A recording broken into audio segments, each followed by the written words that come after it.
All right, so this video is going to be very particularly hard. It's quite new, this format, because I'm here with my team, not just my clients, but with my team as well.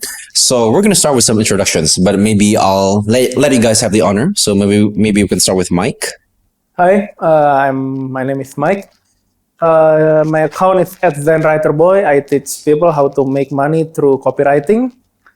And in Value Creator and Productivity Boy, my job is literally everything other than being a CEO. Okay, I help students. I manage the agency. I help to execute the writing as well.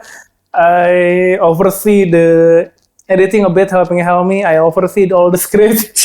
Which is basically quite everything, I would say. Yeah. But it's no longer agency. So it's our coaching and consulting. Coaching. Right, because we used to have an agency. Maybe we can move on. Hi, guys. All right, you want to drink water first or something? I'm good. I'm good. Hi, guys. My name is Ariel. My Instagram is the.alphaboy. And Value Creator, my role is mostly partnership and also robbing people of their money for value. Yeah, good clarification.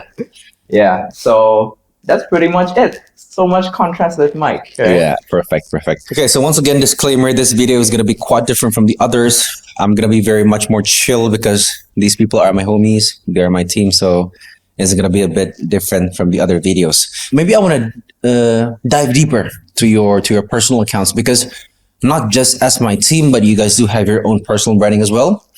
And I would like you guys to share your story and how you guys started, because remember that we used to have this challenge, right? Where I taught you guys like how to create the content, like how to make products, and you can sell it. So you grew your high value personal brand, and you made some revenue out of it. You made some income out of it. So yes. I want to take us back to those early days, like when we used to start, because it used to be like 1,000 followers, 0 followers, because Mike. Yeah, I start from 0. Yeah, because you made a new account. Yeah. And Ariel was from 1,000. Yeah. So maybe Mike, do you want to start with your story? So, we've basically known each other since 2018. Right. 2018. It's been like seven years. 7 years. So I've known Rama since 2018, and I met him again in 2021 during our Niyama. Right. So it was like meditation community. Some meditations. Yeah. And then at the time I said that I think we're gonna work together in the future. And then fast forward 2 years later, I joined his team. 2023. 2023. Yeah. At the time, I have been making content for around 5 years. I think around 500 to 700 contents, and only posts, right? 500, 700 posts. Yeah, posted content, and only 1,000 something followers. Yeah. But and then I knew there's something wrong. I asked Rama, what can I improve? I make a new account, and it blew up to 10K in just 15 days. Right. Around 15 days to 10K, and then 10K followers. 10K followers, yeah. True. And then I also made the product out of it. I followed the journey that Rama taught me, and in less than a month, $2K, yeah. And the rest is history, and now I've made around 5 figures. 5 figures. Yeah, bro, 5 figures. 5 figures. From zero. Like literally, I think you haven't monetized because before that you haven't monetized. So from 0 to 5 figures, man, that's really crazy. What about you? I've known Rama since 2018. Same. No, the same. because okay, tell the story. So that was like 7 years ago. Yeah. He was my senior back in university, so he took biomedicine and I took biotech, and we worked a lot in organizations back then, student council, stuff like that. And in 2022, we basically worked a lot and not get paid. Right, worked a lot and not get paid in school organizations, campus organizations. And then in 2022, post-COVID, I was waiting for my graduation, and then you contacted me and we caught up in a Zoom call, and you offered me to join up in your team, Productivity Boy. And I really hated creating content back then. Even that time, you onboarded as an intern. Right. Yeah, it was an intern first, actually. Yeah, I was an intern for like half a year. Yeah. And I was a part-time. Yeah, it was a part-time. And then, I'm a full-timer now. And all those years, I really hated creating content. because I'm pretty much an introvert. Mm. So I would usually just create one post per year, Right. and I try to improve myself. So it increased by 100%. So that was 2 posts per year. Yeah, true. Big improvement. Still not creating content. So my average screen time on Instagram was 7 minutes, I think, per day. Yeah, and since I'm also having my, I have a side business in wellness industry. So I distribute supplements, and I really enjoy going to the gym. And since I had a science background, I was thinking like, hey, Rama was saying like, why don't you create content, you know? And it took me 2 years until I finally started creating content. So my content revolves around science-based wellness. So yeah, nutrition, workout, sleep, stuff like that. And it took me 2.5 months after I started to reach 30,000 followers from 1,000. And I'm at 46K right now. 0 to 50K followers, 1,000 to 46.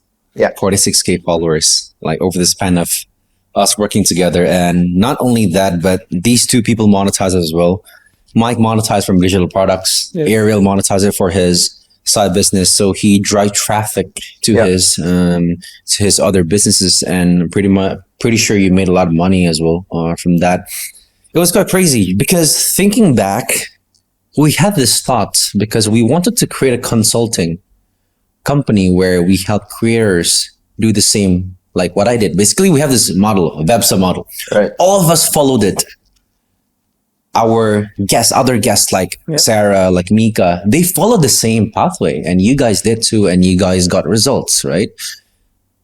So before we had clients, these two people were my guinea pigs, basically, right? Because I told myself, I need to be able to prove my success is not only limited to my success. Because Productivity Boy grew from 0 to 100,000 followers in just 1.5 months. It doubled, it tripled, it happened. We're at almost 600K followers right now. The Value Creator went from 0 to 100K in just 1 month. But the thing is, my face is still there. I'm still the one who's ideating, scripting, and making those videos as well, like shooting and stuff like that, with the help of a lot of my team as well. But I'm still the main centerpiece of the product. So the challenge for me was not repeating it, because I repeated it again and again and again. Productivity Boy, Value Creator, but how can I make sure I can use the same formula, but it's not me who runs it? And that is the reason why I challenged them. They both started the same time and got similar results, which means that, hey, my formula is replicable. Yep. It's scalable, not only to me, but to others. And that is one of the reasons why I'm really proud, because our coaches at the Value Creator are practitioners. These are your coaches. Mike is the product and the writing coach. Ariel is the sales and productivity coach. We have Helmi, our creative coach as well, who teaches you video editing, creative direction. And we also have Udah, who's our design coach. We have Pram, our operations and backend as well, who can help people build their tech setup and stuff like that. When you work with us, you don't only have access to me, you have access to my whole team.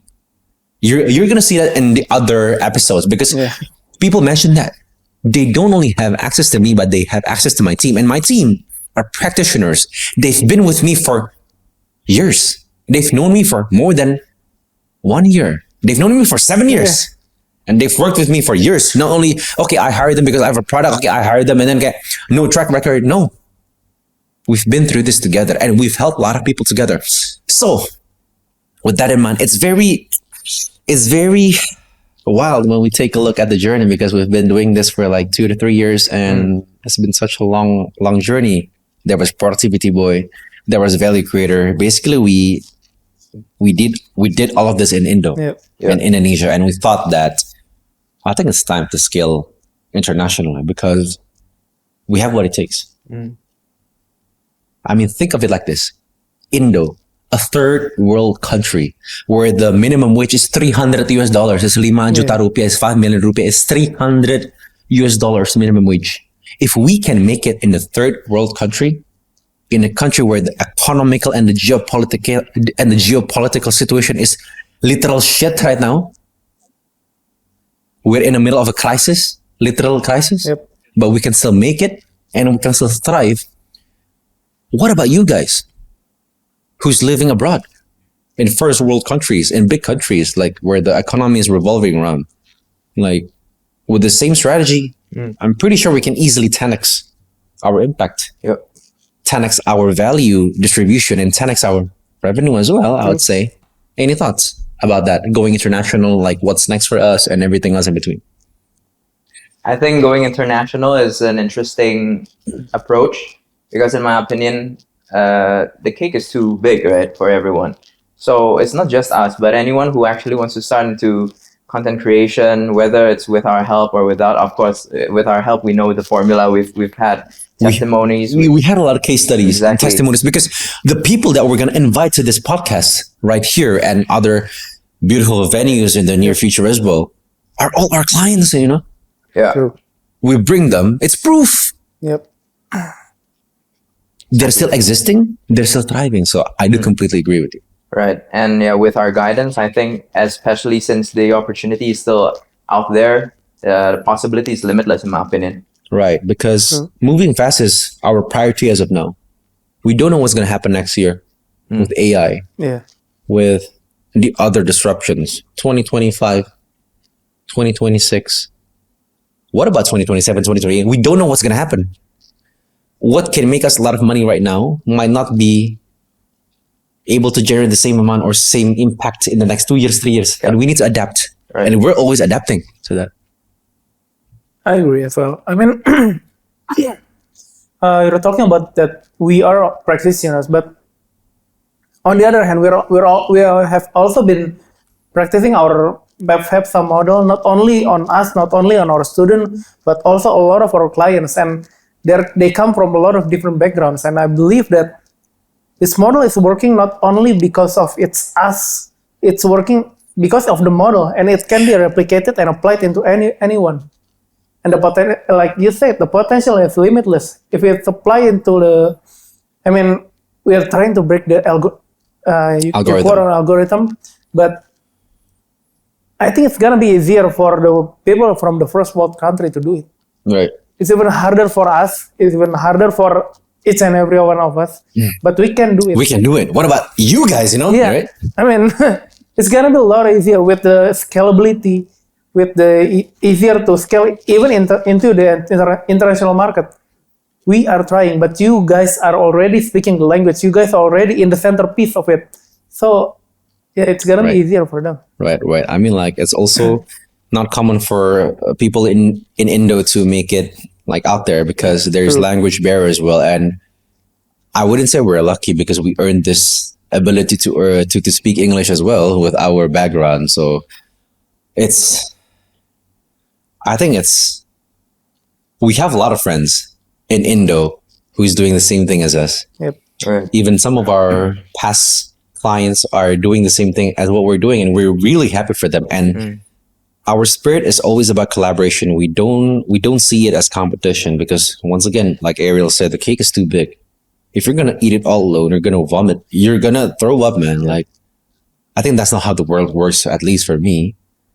But moving forward, like, we want to spread our impact even further. Like, for you guys, what do you think is the way? Like, what's the for a lack of a better word, I don't like using the word hack, but what are the tricks as well? But what are the methods? Like, for example, someone come up to you and they ask you guys for a tip, like how to make it. Like, how can I build a high value personal brand as a founder? Because our target market, right? Because people who we are dealing with are founders, are entrepreneurs, are creators.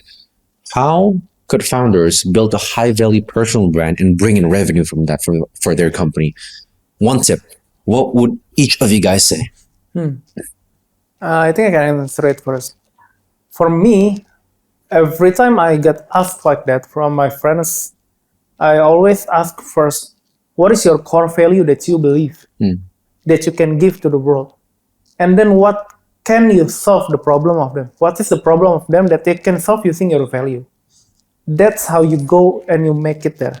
Because if you try to share something, if you try to be something that you're not you, at the end you will get obsolete. You will get tired yourself, and it will be harder to find the problem that you can solve if it's not based on your own value. I mean, that's why we call value creator. We are based on value. What's your value and what's the problem you can solve with it? I think that's Right. the biggest hack from. Nice. What about you?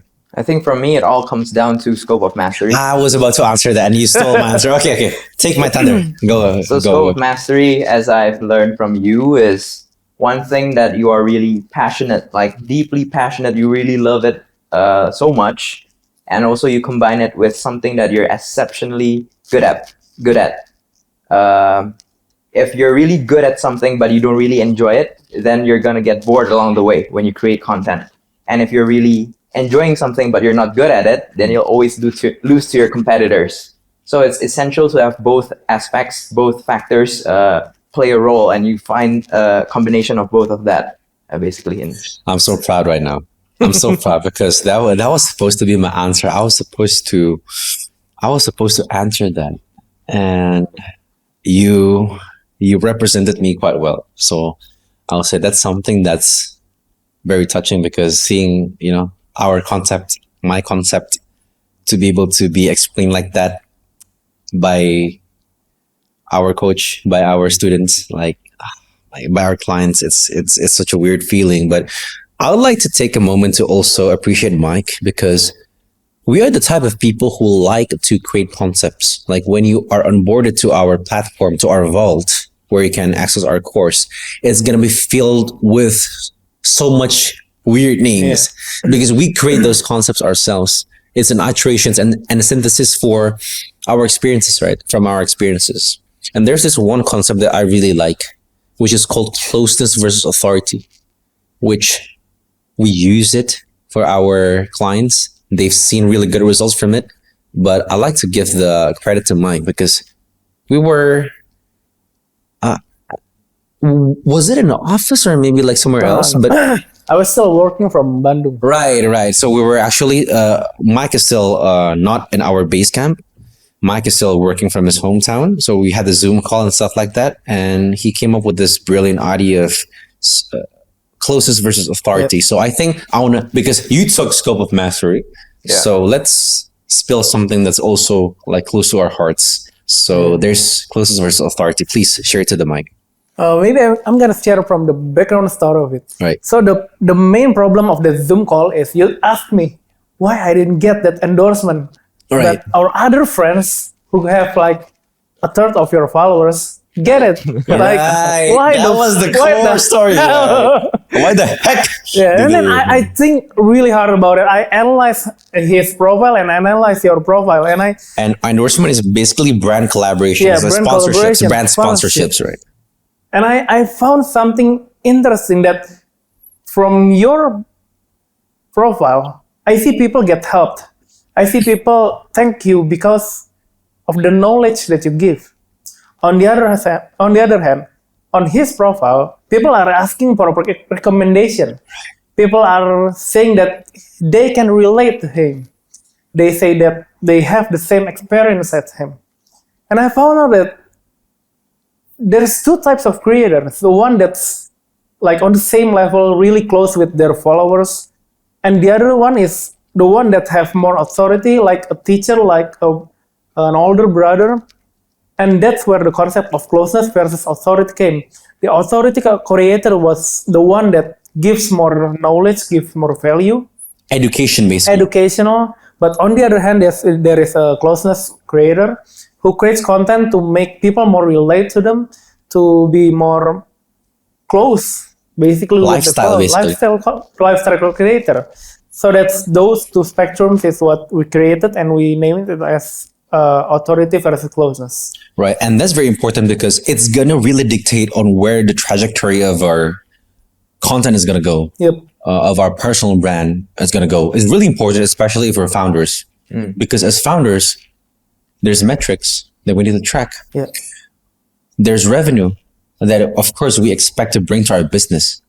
Picking the right spectrum is essential and very, very important, because if you land in the wrong spectrum, you're fucked up, basically. Closeness, as Mike mentioned, It's mostly lifestyle creators. They show their lifestyle, what they're eating today, what they're having, They're learning. yeah, what they're learning, and what clothes they're using, what car they're driving. Those kind of stuff. So it's basically daily life stuff. Where do they go to eat?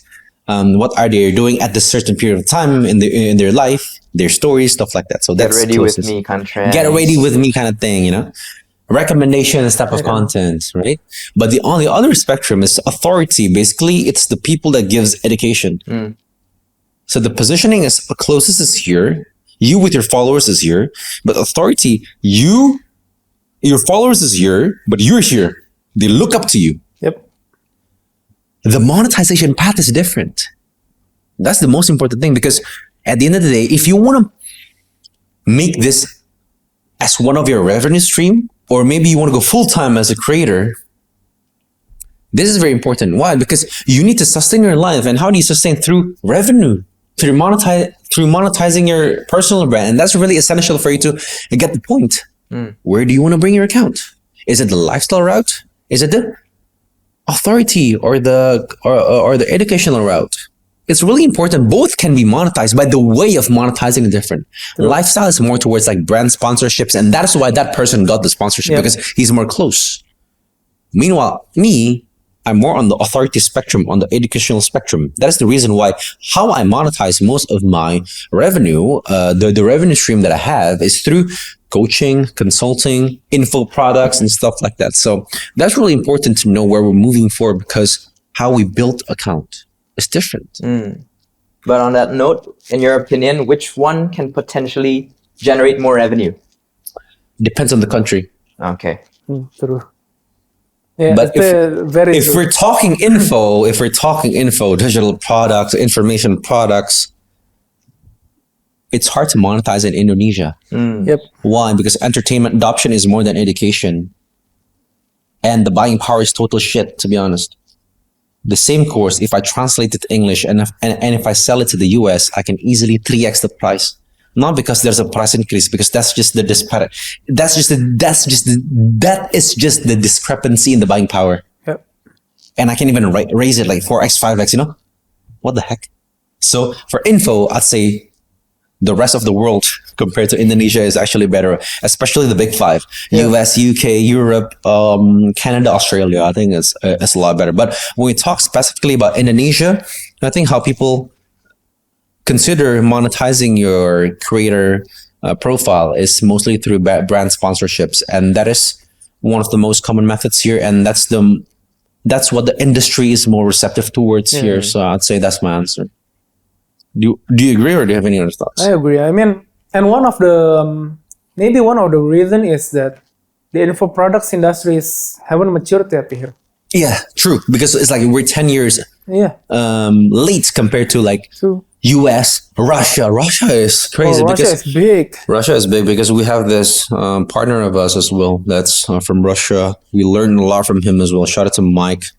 Another Mike, not Michael, but Mike Tolshin. Shout out to you. So we learned a lot from him as well. He opened our eyes about the potential of info, because he made us realize that the money that we're making here, which is quite big, is actually total crap compared to what people in Russia is making. So so it serves as an eye opener as well, I would say. By the way, on the note of the maturity of the info products industry here, do you think that the industry here is getting worse, or is it just the phase that it's on the phase of maturity? I would say I think I know where you're coming with this, because I think the trust for the info space here is getting declining. I would say it's getting worse and worse and worse with digital products that are shit that is circulating around. So when a person is exposed to a digital product for the first time, first impression matters. And when you get a shit digital product, the tendency is that you're going to label digital product as a whole, stereotypes, as something that is not good. Just like when you're heartbroken by a girl, you're probably going to label like every girl is like, you know what I mean? It's basically that effect. And it's actually happening in Indo right now with like faceless products, with I don't know, maybe like digital product drop shipping, like affiliates, like Yeah. those type of stuff, like with products that when you buy you can resell it. You have the Yeah. license to resell it. I think nothing against that, but for me personally, I just don't vibe with it because I think that's not how I would want to brand myself as. And to be honest, I think the words that I'm using is quite kind. So we've been talking to a lot of big players, and they don't support those kind of things. They don't support But it. what I want to point out is that this trend is happening throughout the world. Yeah. Faceless products are getting the spotlight right now because some of the big players are acquiring companies. They're Yeah. acquiring like literal um, giants, right? And some of the biggest info personal brands are acquiring these companies that enables them to sell a course, host a course, build communities, things like that. And they're promoting faceless AI powered brands, which might be cool, I would say. You can make money from it, but the question is, will it be sustainable? That's my biggest question because if you're a faceless account, if you don't have a proper positioning, what's going to differentiate you with other faceless account? Yes, you can grow followers, but isn't it vanity metric if you can't make a sale? Maybe you can make 10K, maybe you can make 20K USD per month, but how long is that going to last? Is it going to last you 1 year? Is it going to last you 10 years? Or is it just going to last you by the time that challenges that people create to make that ends, you know? Like, I think how I see it is more towards sustainability part of it. I just see that faceless brands, like faceless info brands, they're cool, but I think they're not going to be able to last that long and they're not going to be able to monetize as strong. That's just my point, I guess. I want to bring this conversation nearing its end to a story that you guys probably can tell because we just shut down our agency basically. And we decided to fully focus with coaching and consulting. Yeah. Tell us the story about that. Why did we end up like doing that? And why are we so stoked of moving forward with this step? You as our team leads as well, because you lead a lot of people. You're a leader in the company, and you as the guy who makes the money. You like more money, of course. I'm pretty sure you're quite excited because the opportunity is bigger. The stress is lower, hopefully. Yeah. Right. Maybe I'd like to start with Ariel. What do you think about the business models that you can leverage as a creator founder? Like for us specifically, we decided to close out our agency, which minus 1 month, a month before we decided to close down, we're actually at our all-time high. Yeah. But we decided to close down anyway because of this new opportunity. Like, what are your thoughts? I think I'll start with the problem we're having in an agency, right? It's not that we're not making any money. As you mentioned, we actually hit our all-time high the month before we closed the agency. But the way that agencies work and how they monetize is that you need to keep increasing number of clients. And I mean, it'll get saturated to a point since you're handling a lot of people and you need to keep onboarding manpower. Resources, basically. Resources, exactly. So the leverage there is not as high as it can be compared to, let's say, if we're doing a consulting service or a coaching service per se, or we're helping people by providing more value. We don't really need to keep increasing resources in that sense, like the manpower, but we can get unlimited leads and we can help, I would say, optimize and amplify what their core values are against their scope of mastery. And we can help sculpt it into something that is high value for them to brand with. Right. I want to add to that. There's 2 points that I want to add. First one is delivery cube, and second one is scope of mastery. My personal scope of mastery. So, delivery cube. There's done for you. There's done with you, and there's do it yourself. Agency is basically done for you. Right.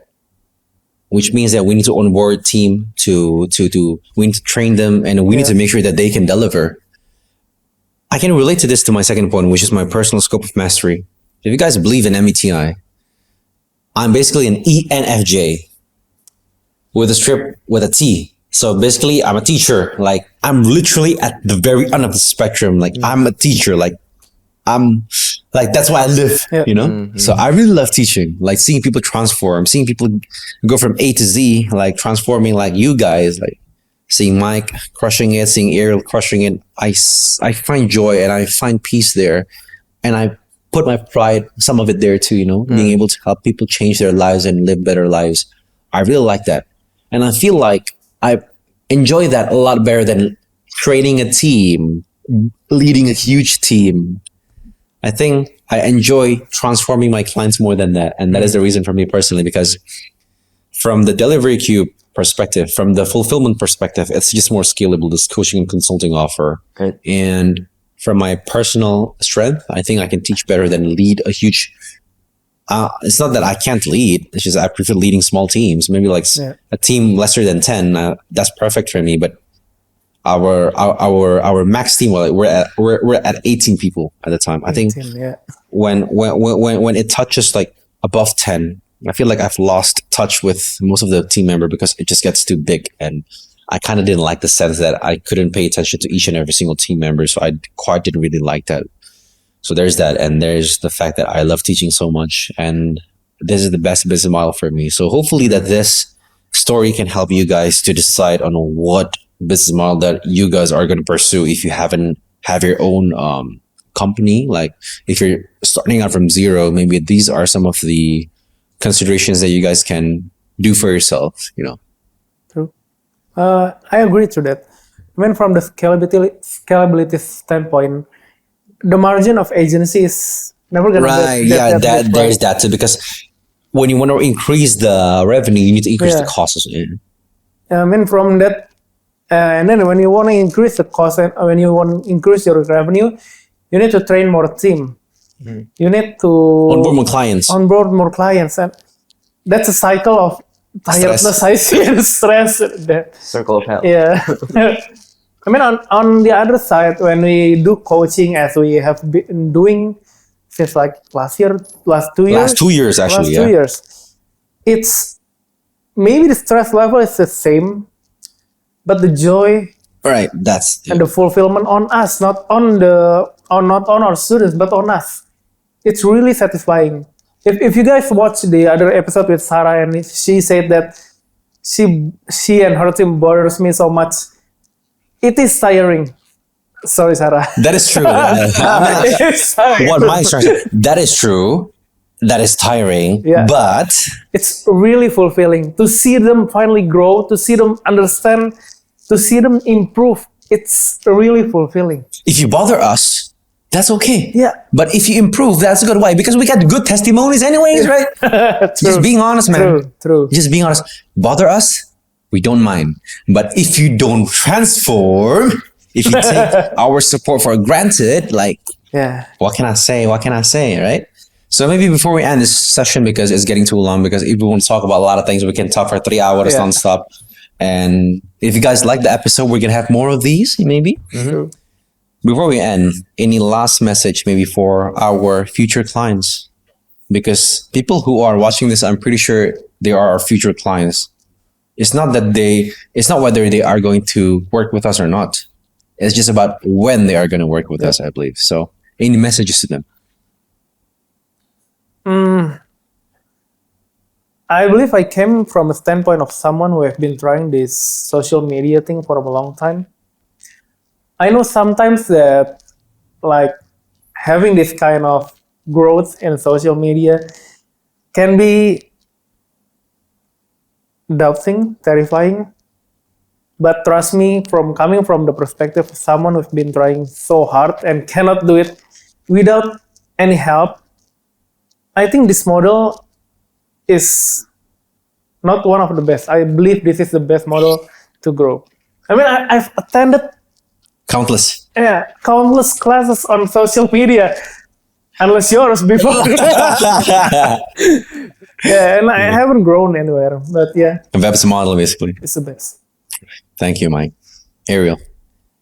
I'm speaking to those of you who are still in the limbo, still wondering whether you want to start creating content or not. I would suggest you to not start content until you find your why, Because if you force yourself, I mean, a lot of people are telling you to start personal branding, start doing this, start creating content. If it's bad, it's okay.